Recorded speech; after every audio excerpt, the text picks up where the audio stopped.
Halo teman-teman semua, bertemu lagi dengan saya di channel Putra Huzaira.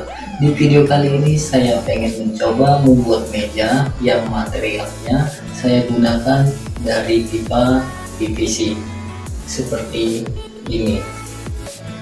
Dan pipa ini saya pakai dengan ukuran 1 inci. Ya, saya rasa lumayan cukup kuat dan tahannya teman-teman.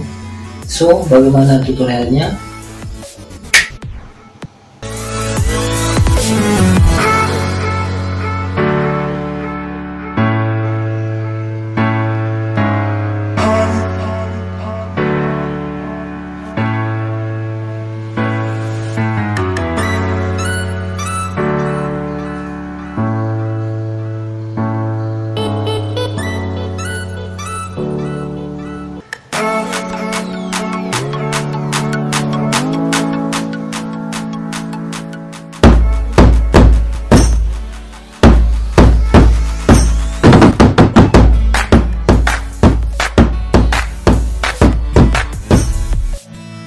Oke, selamat datang juga buat kalian yang baru mampir di channel ini.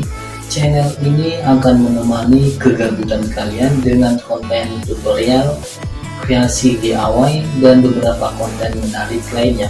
So, bagi kalian yang tertarik dan merasa cocok dengan channel ini, saya minta kepada kalian semua, silahkan subscribe channel ini dan klik tombol loncengnya agar tidak ketinggalan video terbaru dari channel ini.